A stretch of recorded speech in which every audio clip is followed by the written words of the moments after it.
और वैसे drop shipping में कितना बजट चाहिए होता होगा? इसमें वैसे कॉस्ट कम नहीं हो जाती है, सिर्फ मार्केटिंग का खर्चा करना है या हाँ, स्टोर बनाना है उसका खर्चा बहुत कम करना हो है? जाती है कॉस्ट। हम्म। देखिए ना, मैन्युफैक्चर वाली सारी कॉस्ट बच गई, ओके। शिपिंग की कॉस्ट, टेंशन आपकी बच गई, उसको हम्म। स्टॉक करके रखना, उसको आपने स्केल करना है। अब मिसाले 100 प्रोडक्ट बनाए थे आपने, आपको हम्म। 100 ऑर्डर मंथली आ रहे हैं, आप हम्म। चाह रहे हैं मुझे 1000 ऑर्डर मंथली आए, हम्म। तो जाहिर सी बात है आपको 900 और प्रोडक्ट भी तो बनाने पड़ेंगे ना हर महीने। हाँ। उस पर कॉस्ट भी आएगी, उस पर हम्म। टाइम भी लगेगा। ड्रॉप शिपिंग में ये मसला हमें नहीं होता। जो सप्लायर है वो सारी ये टेंशन खुद ही ले रहा करते है। रहता है। उसमें सब कुछ सप्लायर तो चाइना के होते हैं, उनके पास पहले 1 लाख प्रोडक्ट पड़ा हुआ है। ओके। वो 1 लाख प्रोडक्ट पड़ा हुआ है उनके पास, उन्हें तो चाहिए ड्रॉप शिपर जो बेचे उनके प्रोडक्ट को। तो ड्रॉप शिपिंग में कॉस्ट बहुत कम हो जाती है, बस मेन जो कॉस्ट होती है वो मार्केटिंग की ही रहती है। मैं ये कहता हूँ कि यार अगर आप स्टोर बना रहे हो ड्रॉप शिपिंग का, आप मिसाल है आपको जितना भी बजट है उसका 10%, आप 10 से 20% कर लें, हद 30%। हम्म। 10 से 30% आपने विनिंग प्रोडक्ट रिसर्च में करना है, आपने स्टोर डेवलपमेंट में करना है, आपने जितना भी करना है ना सब कुछ इसी 30% के अंडर रहते हुए करना है। हम्म। बाकी जो 70% है वो आपने मार्केटिंग के लिए रखना है। ओके। क्योंकि जैसे मैंने एग्जांपल दिया है, हम्म। शॉपिफाई है, रेगिस्तान में स्टोर खोलने जैसा है, उस पर तो मार्केटिंग के जरिए कस्टमर आएगा। हाँ, वो कस्टमर आप जहाँ से मर्जी आ रहा और है, समझ लो आप और ये उसको सिर्फ बता दो। पाकिस्तान में नहीं है मसला, सारी दुनिया में। पूरी दुनिया में है। ओके। माइंड सेट की बता रहा हूँ मैं आपको। हमारे एक क्लाइंट आया, उसने मार्केटिंग के लिए आया था, वो यूएस का था, पाकिस्तानी नहीं था।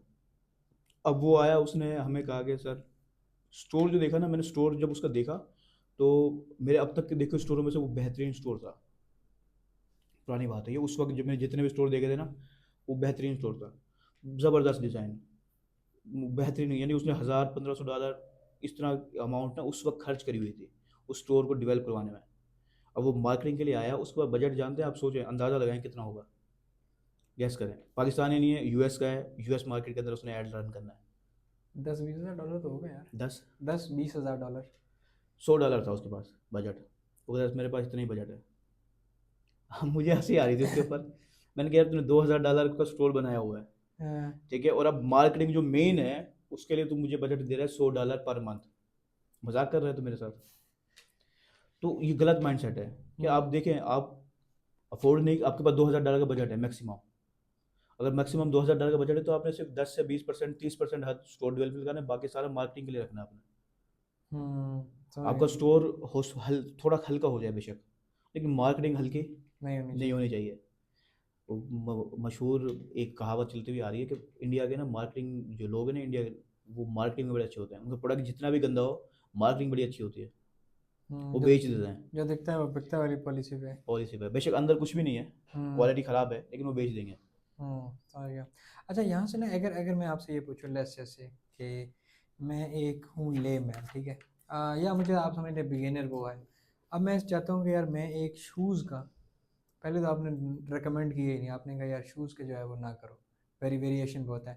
लेट्स जस्ट से कि अगर मेरा माइंडसेट ये है कि यार मैंने जूतों का करना है, केस स्टडी अगर डिराइव करना चाहूँ, आप स्टेप बाय स्टेप बता सकें कि यार पहले ये कर लें, ये कर लें, ये कर लें, इस तरह गाइड है, आप शू के शॉप जो है स्टोर बना सकते हैं लोकल मार्केट में भी शक हो जाए। अच्छा, इसकी मैं ना हाल ही में एक दोस्त हैं, भाई हैं काफ़ी अच्छे, उन्होंने मुझे कहा कि हसन भाई हम ना कस्टमाइज शूज़ का बिज़नेस स्टार्ट करने वाले हैं। तो उन्होंने काफ़ी अच्छी मेरे साथ रह रहे कि शायद थोड़ा सा असर आ गया उन्होंने, तो उन्होंने काफ़ी अच्छी स्ट्रैटेजी सिलेक्ट की। क्या कि यार वो खुद मैन्युफैक्चर नहीं करेंगे, हम्म। ऑलरेडी जो मैन्युफैक्चर कर रहे हैं ना प्रोडक्ट, हम्म। उनके साथ उन्होंने लिंक कर लिया है। उनके प्रोडक्ट की पिक्चर्स लेकर अपनी वेबसाइट पे हम्म। डालेंगे। अच्छा, ये कस्टमाइज है, थोड़ा सा डिफरेंट हो जाता है, लेकिन आप भी ये कर सकते हो। जो ऑलरेडी कारखाने हैं, शूज़ मेकर हैं, आप उनके पास जाएँ, उनसे जो बेस्ट सेलिंग उनके प्रोडक्ट हैं, उनको पता होगा यार ये हमारे मार्केट में सबसे ज़्यादा जा हम्म। रहे हैं, सेल हो रहे हैं। वो best selling 5 product, 10 product, pictures ले लो, ये एक-एक सैंपल ले लो, बाय कर लो, एक-एक सैंपल, और उनसे हम्म। डील कर लो कि यार हमें जो भी ऑर्डर आएगा ना, हमने आपसे ही लेना है। हमने हम्म। आपसे ही लेना है, जो भी डिस्काउंट आप ले सकते हो आप वो ले लो। फिर आपने सिर्फ उस पिक्चर की, उस जो आपने एक-एक सैंपल लिया है, उनकी आपने फ़ोटोशूट करवानी है बेहतरीन, जो दिखेगा वही बिकेगा। बिकेगा। तो हाँ। फ़ोटोशूट बड़ी बेहतरीन करवानी है आपने। फिर हम्म। स्टोर बनाएँ। बैक के ऊपर आप ड्रॉप शिपिंग ही कर रहे होंगे पाकिस्तान के अंदर, हम्म। लेकिन बस ये होगा कि आप खुद मैन्युफैक्चर का कॉस्ट अभी नहीं उठा रहे, हम्म। ठीक है? अब आपने क्या करना है, आपने मार्केटिंग करनी है, सेल करना है।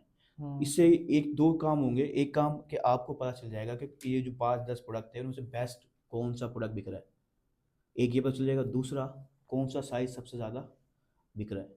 आप फिर वो बेशक होल सेल पे और सस्ती कीमत में उसे बाय कर कर लें। सकते हैं, हाँ। तो आहिस्ता-आहिस्ता आप वो ड्रॉप शिपिंग से ई-कॉमर्स की इंडस्ट्री में पहुँच जाएँगे और हुँ, इससे हुँ। आपको एटलीस्ट जो नुकसान जो है वो कम होगा। अगर बाय चांस आप फेल भी हो जाते हैं तो आपको एटलीस्ट मैन्युफैक्चरिंग की कॉस्ट आपको भी नहीं आ रही और उस हुँ। भाई को भी कोई नुकसान नहीं हो रहा, क्योंकि उसका तो ऑलरेडी मैन्युफैक्चर कारखाना है ना, वो तो बेच रहा हुँ। है, हाँ, ऐसा ही है। लोकली बेच ही रहा है ना, उसको कोई नुकसान नहीं है। हुँ, उसने तो बनाना ही जब है जब आपके पास से कोई ऑर्डर आएगा, आएगा। तो ना उसका नुकसान होएगा ना आपका नुकसान हुँ। होएगा।